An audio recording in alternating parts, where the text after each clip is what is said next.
Energy on a 10.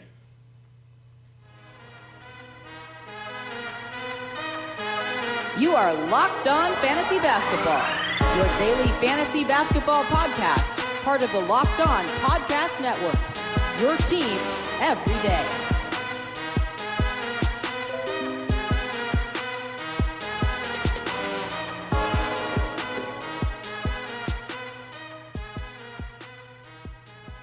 Hello and welcome to the Locked On Fantasy Basketball podcast brought to you by Basketball Monster. My name is Josh Lloyd and I am the lead fantasy analyst at basketballmonster.com, and you can find me on Twitter as always at redrock_bball. Today we are starting off a series of shows that you guys have been waiting for. We're going to be looking at the positional tiers.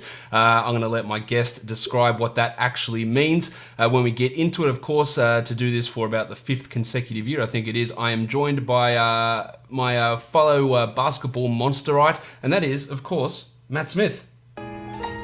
Smitty. Matt, welcome back to the show. Josh, thank you. How are you? I'm good. It's good to have you back on. Of course, I'm in a pretty foul mood. I've been on the phone with Telstra for the last hour trying to get my internet sorted, and of course they are just a bunch of shit blokes who really irritated me, but you don't need to hear about that, Matt. What you need to do is you need to tell everybody what are positional tiers. So, as we've done, like you said, in the last 4 or 5 years, I've been drafting off positional tiers for a while now, and basically we're trying to group players of similar overall value. So they're based on the projections over at Basketball Monster in terms of an 8 cat value, so no turnovers, with a slight weighting to where players might get drafted. Now, naturally, your format settings, team strategy will shuffle players up and down, but like I said, we're trying to group players of overall value. And positional tiers are important just so you can highlight some positional and statistical scarcity.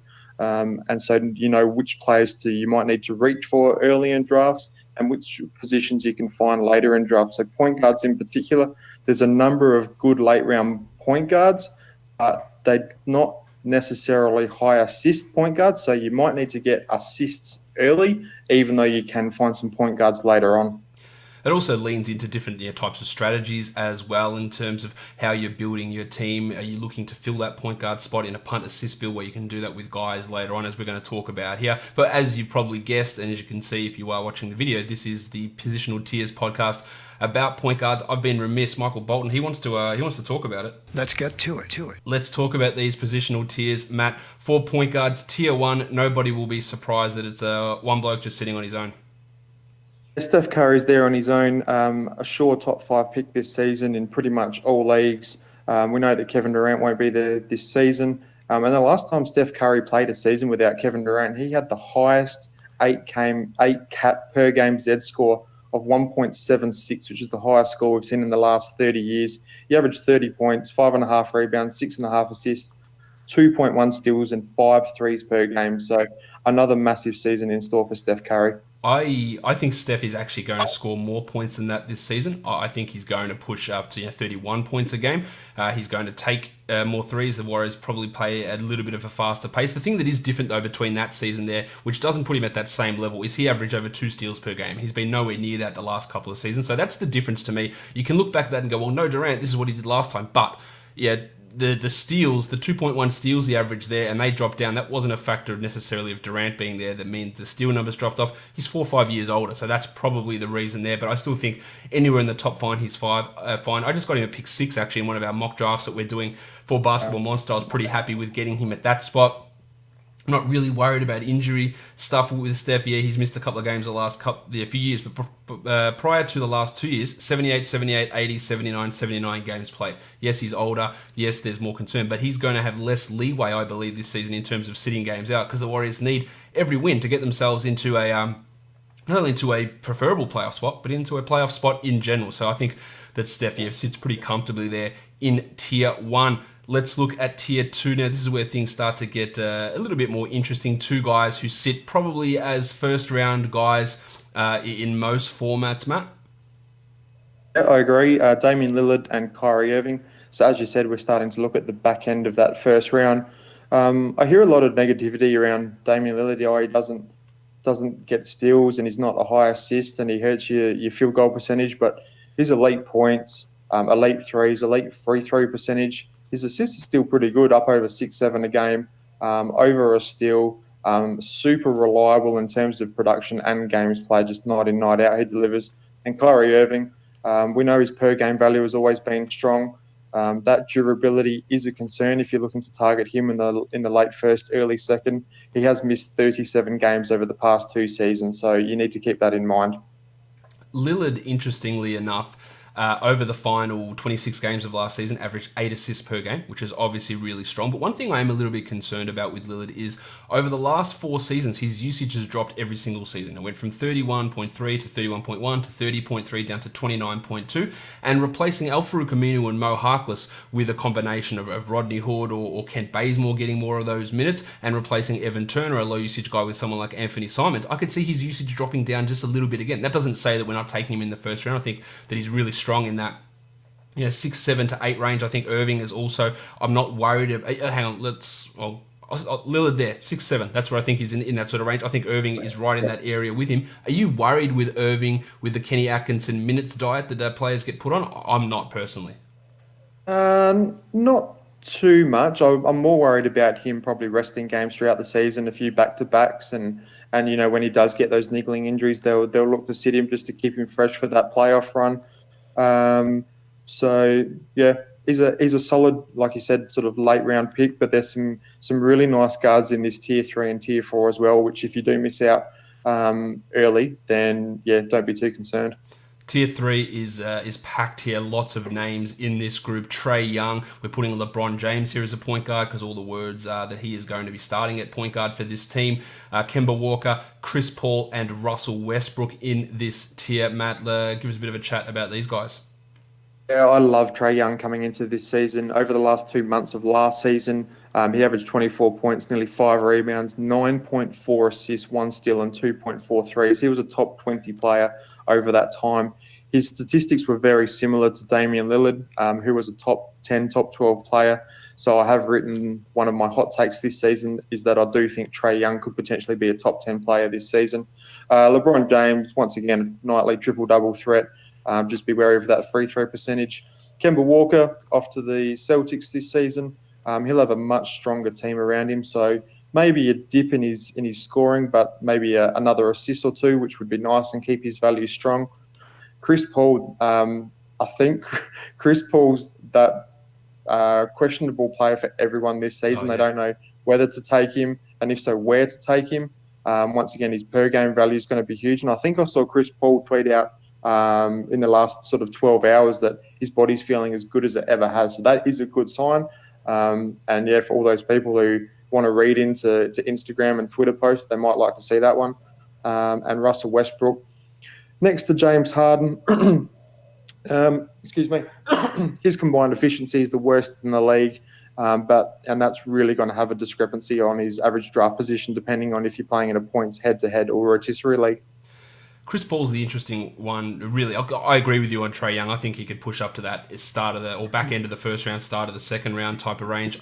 I'm with you on Kemba as well in terms of the scoring perhaps dipping, maybe being offset by an increase in efficiency and an increase in assist numbers. I think all of those things can happen. But Chris Paul's the interesting one. I think on a per game basis, he could be a top 10 player this season. The problem is it 70 games or is it 50 games?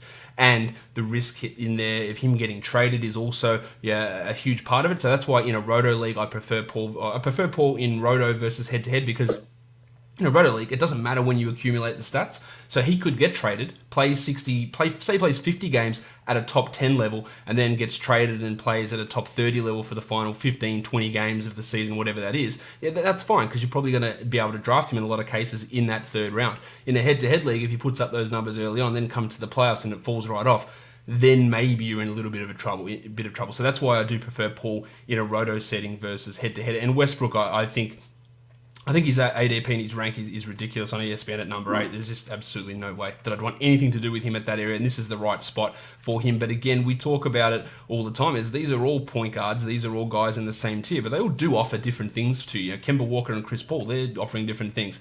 Trey Young and Russell Westbrook, very different things that they're offering. So they're all in that same group in filling out that positional need. But what does your team need? What are you looking to build on your squad? Because that could influence who you're selecting in this area. Tier. And just on Chris Paul, that's what owners are going to have to decide sort of early on in drafts. Are they going to want, say, top 10 value from Chris Paul playing 65 games, or are they going to want top 15 to 20 value from Trey Young playing 75 games? That's going to be a real key, especially early on in drafts. Well, one thing with Chris Paul, like on a per game basis, and you can see this on Basketball Monster, I've got him ranked per game for ACAT value as the 12th best player. But if you include missed games, then he drops down. Yeah, he drops down decently there to number 15. So that's not as huge a drop, and that's with me projecting him missing 20 games this season. So that is not a big drop, and you can get him in the third round, fourth round in some situations, and that's again with him missing 20 games. So, and that's replacing those 20 games with a replacement level player, which you'd grab off the waiver wire. So I think there is some significant value in Paul this season, and that's why we have him in this tier 3 for this upcoming season. Tier 4, Matt, we're looking at another big bunch of players, again, with quite different skills. Some guys on the way down, some guys on the way up. Let's talk about these guys in tier 4. Yeah, so we have De'Aaron Fox, took a massive step in his sophomore season last year, and if he can do that again, then he's going to jump up a tier into tier 3 this time next season. Ben Simmons, his low or lower rank is really impacted by the lack of threes and his poor free throw percentage. So tough to own Ben in a rotisserie league. And then we've got Mike Conley and Kyle Lowry. Two guys who are on the back end of their career, but Mike Conley in particular moving to Utah might just rejuvenate him a little bit. Perfect fit both on and off the court. Super reliable player. Kyle Lowry, we know his per game stats are pretty good, but there is that durability concern. He did have off-season surgery to repair a ligament in his thumb. And how many games can you afford him to miss throughout the season? A bit like Chris Paul, if he misses 15 or 20 games, that's really going to hurt you, particularly in head-to-head leagues. Interestingly here, we talk about differentiating facts quite a bit between guys. When looking at quality games now, I use my quality game cutoff as 8 games, and if you don't know what quality games are, it's games where there's lower volume of games played on that day in the NBA, so you can actually use these players in your active slot. But the difference between these 4 players, Simmons has 46 of those games on an 8 or fewer day, versus the lower end, Conley has 36. So that's a 10 game difference. Not that you wouldn't squeeze Conley in every game, but it means that player that he has to squeeze out on those high volume days, then you don't get those accumulating stats. The also big difference here is the ADP differences between these guys. See, Simmons on ESPN is ranked 15th, Fox is 70th, Conley's 44th, and Lowry's 40th. And Conley and Lowry's ADP on ESPN actually lower than what their rank is outside the top 50, which is a little bit of a surprise to me as well. So I think there is some value here. If you do miss one of those early point guards, some of these guys here, especially the Lowry, Conley, and Fox over on ESPN, I think there's value in those guys, and you can get them maybe a little bit later than what their value may dictate. Tier 5. Only a couple of guys here. Some really, I don't know if controversial is the right term for these guys, Matt. They're players that people will definitely have some negative opinions on. So who are they, and what are those negative opinions? Yeah, so Eric Bledsoe is the first one. Now, we've done numerous mock drafts already, and for some reason I seem to be getting a lot of Eric Bledsoe shares, I should say. I think Bledsoe will still be a top 50 player this season. We have him projected just inside the top 50.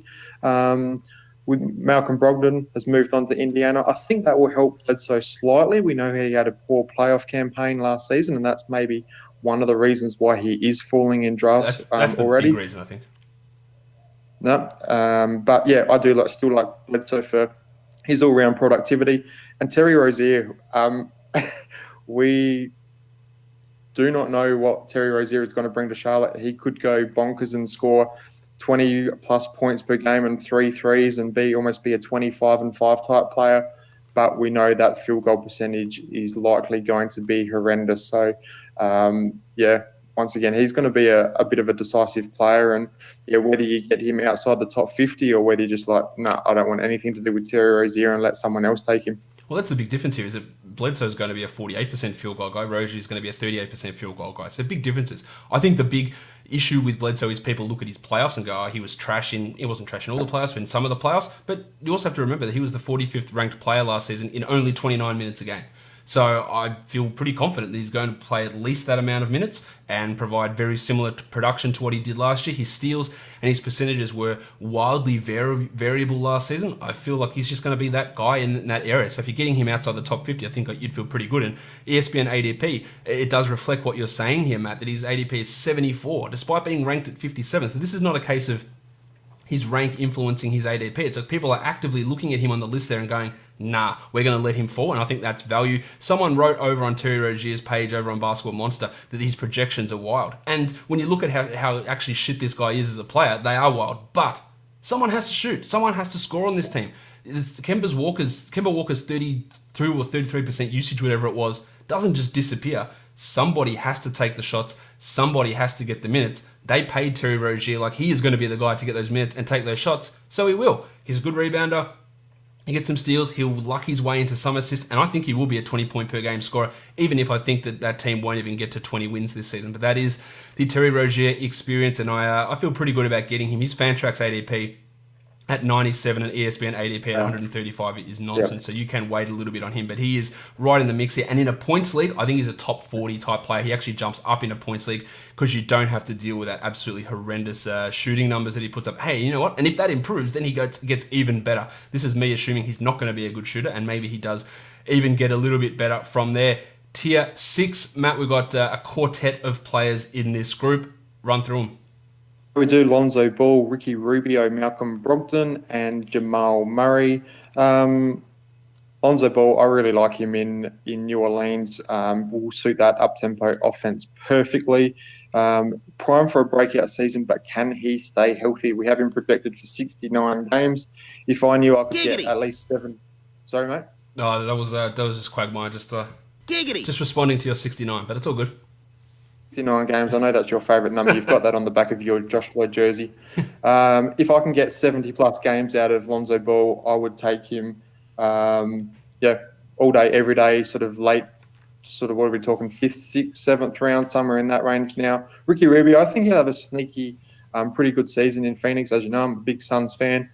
He'll be a really good player for assists and steals like he was a few seasons back. And like I said at the top of the show, after Ricky Rubio, assists really die off. Malcolm Brogdon and Jamal Murray aren't a big assist passing guys, and neither of the guys later on. So after Ricky Rubio, you might struggle to find some assists. I think he will do wonders for DeAndre Ayton's game as well this season. Malcolm Brogdon, Jamal Murray, both really efficient point guards. And Malcolm Brogdon, especially while Victor Oladipo is out, should have a really nice start to the season.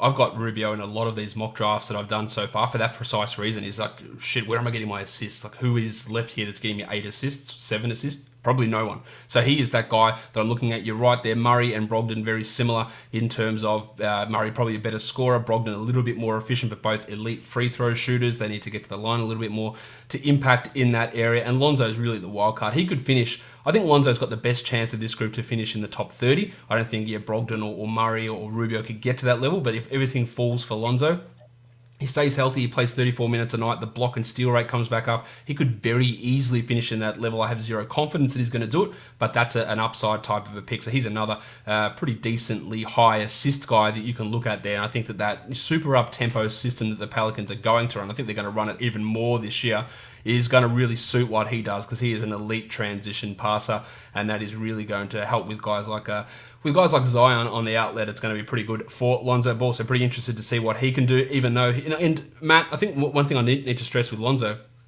he's a horrendous free throw shooter, like 40% free throw shooter. He was like a 68% free throw shooter at college, but he doesn't take any of them. So can you explain why that doesn't matter as much?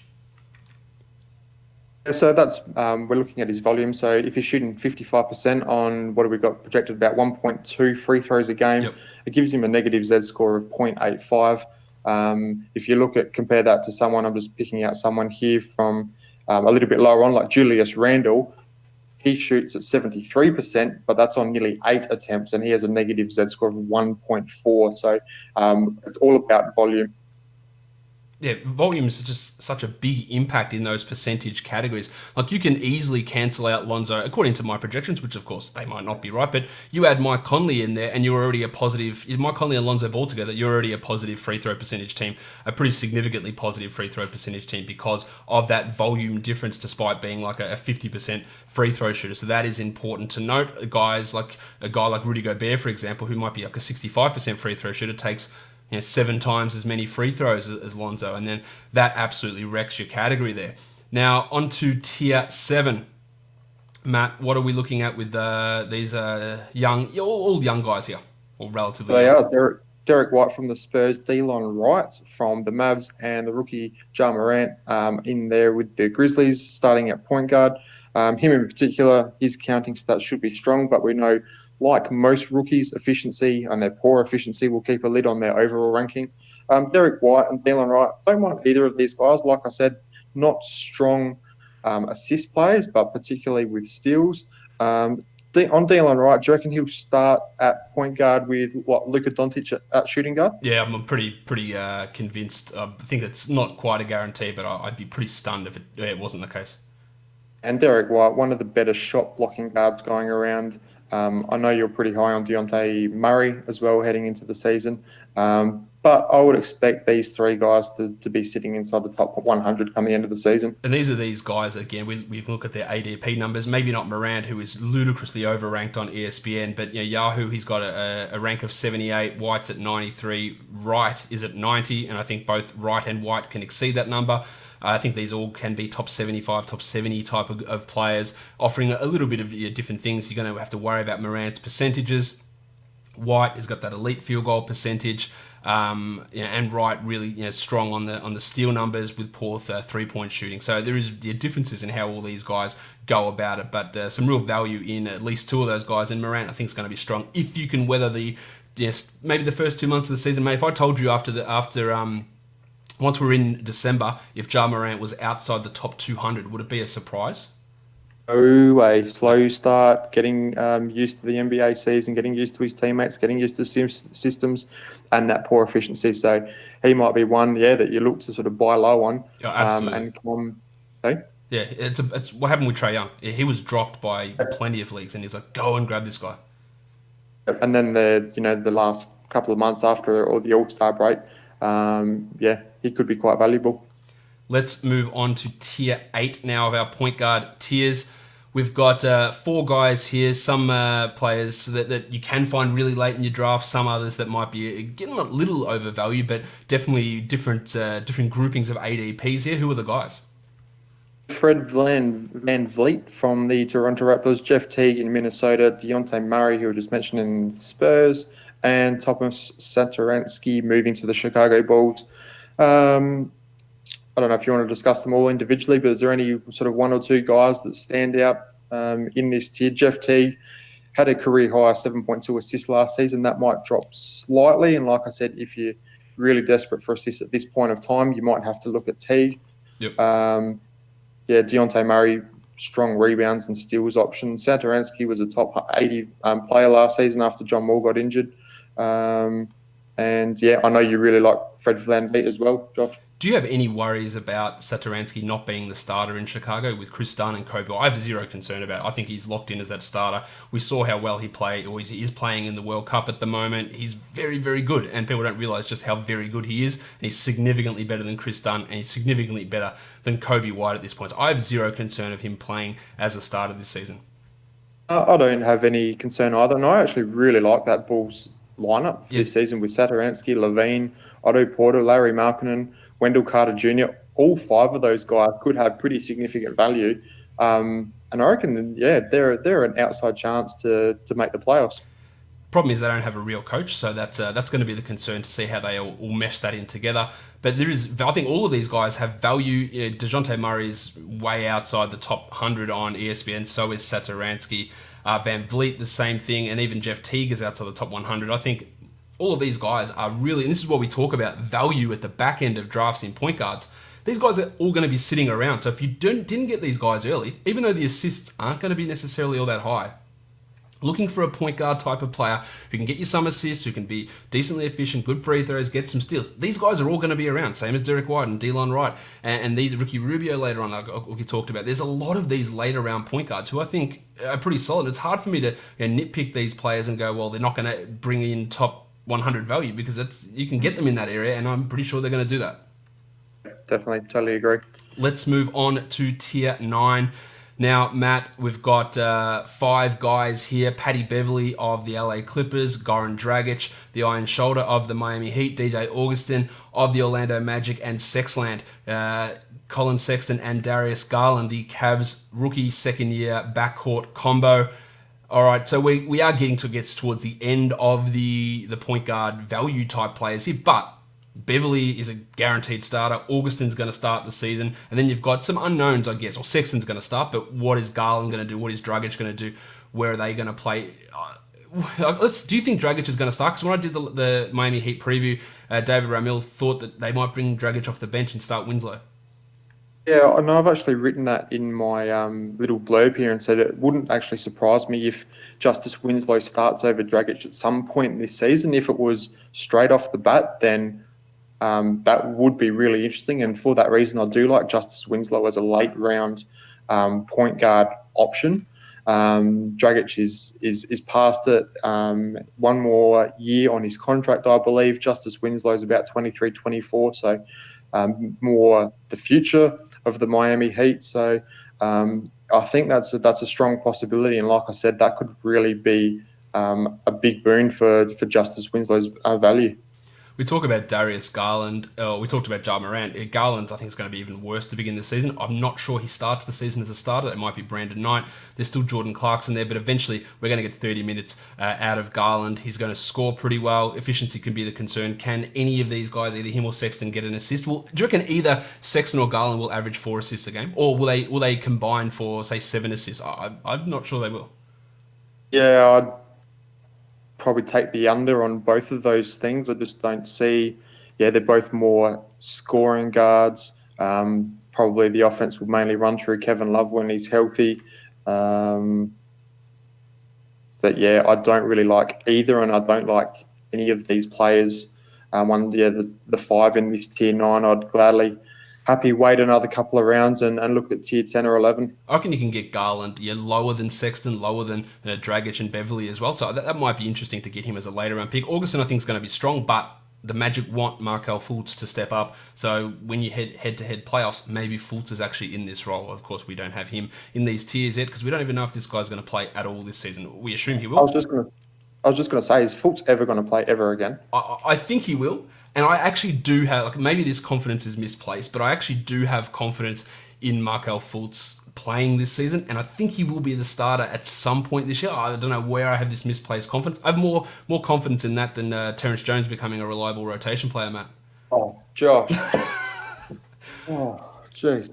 Has he officially been re-signed by the Rockets for the 8th time yet or not? I believe so, and Modi Yunus is coming over as well. You can't have one without the other. Oh, of course he is. All right, let's go on to tier 10 now. Starting to wrap this up. We've got another 5 guys in this group. Matt, run through them. I like this tier a little bit too. Isaiah Thomas in Washington, Justice Winslow, who we just mentioned, Spencer Dinwiddie for the Brooklyn Nets, Reggie Jackson and Dennis Smith Jr. I just mentioned my thoughts on Justice Winslow, and would love to take him as a late round flyer. Isaiah Thomas, another one, we don't know what's going to happen this season, but he has or offers the most upside and the highest ceiling of basically anyone this late in the draft. I guess conflicting reports, whether he'll start, come off the bench, how much he'll play. If he plays, will he be on a minutes restriction? Likely. But I think definitely. Yeah, I think, if you're drafting 4 to 6 weeks out from the start of the season, you might as well take him with your last or second to last pick. Stick him in your utility spot and see what happens during training camp. Spencer Dinwiddie, Josh, talk to me a little about him, because I'm a little bit surprised to see him come out ranked quite low, even in 28 minutes per game. Okay, it's the shooting. It's the efficiency, which was way off last season. Poor 3-point shooting, poor overall field goal percentage. His assist numbers last season, I believe they dropped pretty significantly here. He went from 8.2 per 36 down to 5.8, and the 2 previous seasons that he'd been at 5 and 5. So that 17-18 season was a real anomaly in terms of his assist rate. And again, with Kyrie Irving, Karis LeVert handling the ball, I don't think he's getting back to that level. And the shooting was pretty poor last season, especially to end the year. Now, you look at his overall numbers, he shot 44% from the field, but only 42% over the final 24 games of the season and down to 39% over the last 2 months. So that is the worry there. The year before that, he was at 39%. He's only had 2 years of shooting over 40%, and they were both at 44. So that's what worries me about him. He's a very low steals, low blocks guy, an abysmal rebounder. Nick Young would be embarrassed to have a rebound total this low. So that's why I've got him there. He can score, he can get some assists, he'll hit some threes, but there are a lot of negatives with his game. But it depends on what your team needs. If you're set in rebounds, and his value screams up. If you don't need steals, then that helps. If your field goal percentage you don't care about, it's fine. The points, the threes, the assists, the free throw percentage, it's all good. It's just that he's got big negatives in other areas, which takes his overall value down. So that's why we continually state, don't look at a ranking number and draft off a ranking number or off a ranking list, because Dinwiddie might be worthless to me, but he might be worth a top 80 pick to you because of those different strengths.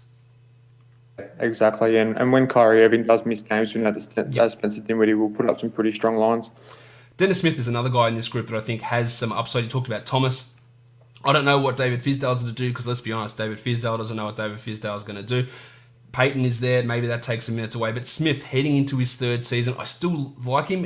The efficiency is a real worry, and I'm not sure if that's ever going to come. He's not doing enough in other areas.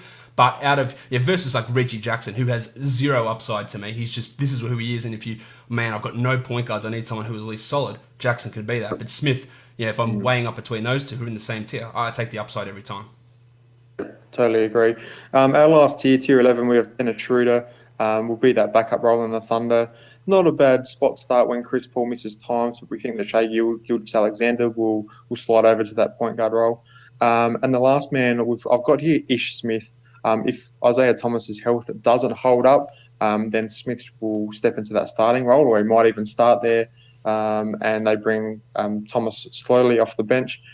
He was in Ish Smith was in purely a backup role last season in Detroit. But during the 17-18 season, he started 35 games and averaged 12 points, 3 rebounds, nearly 5 assists and 1.1 steals on 48%. So if you are needing a point guard late, or just looking for someone with a little bit of upside, then I quite like taking Smith with one of your last picks. I think Smith is going to be the starter this season. Again, conflicting reports. Candace Buckner said one thing, Fred Katz said another thing. Again, I just think they don't know. But given the history of the injuries to Thomas, the fact that he's still going to be on a minutes limit, 3 years removed from this injury, makes me think that they'll just put Smith in there. It won't be 35 minutes a night. It might be 27. But I do think that Smith will get maybe 2-3 minutes more than Isaiah Thomas this season.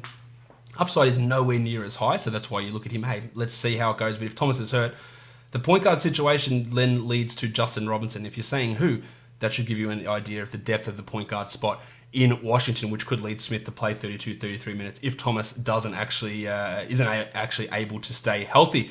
Matt, that'll do it, I think, for our point guard tiers here. We'll be back tomorrow to talk shooting guard tiers, and then the rest of the week coming up with the other positions here. Matt, thank you for jumping on. Everyone can find you over on Twitter at SManSports, of course, and all your writing over at Basketball Monster. That is correct. Thanks for having me on, and I'll talk to you tomorrow. All right, guys, that'll wrap it up for today. Don't forget, subscribe to this podcast, Apple Podcasts, Google Podcasts, Spotify, Stitcher, and on YouTube. Give me a thumbs up, leave a comment, go 5-star review me. That's a great way of supporting the show. And tell your friends as well. Follow me on Twitter at redrock_bball and Instagram at Locked On Fantasy Basketball. Guys, we are done here. Thank you so much for listening, everyone. See ya.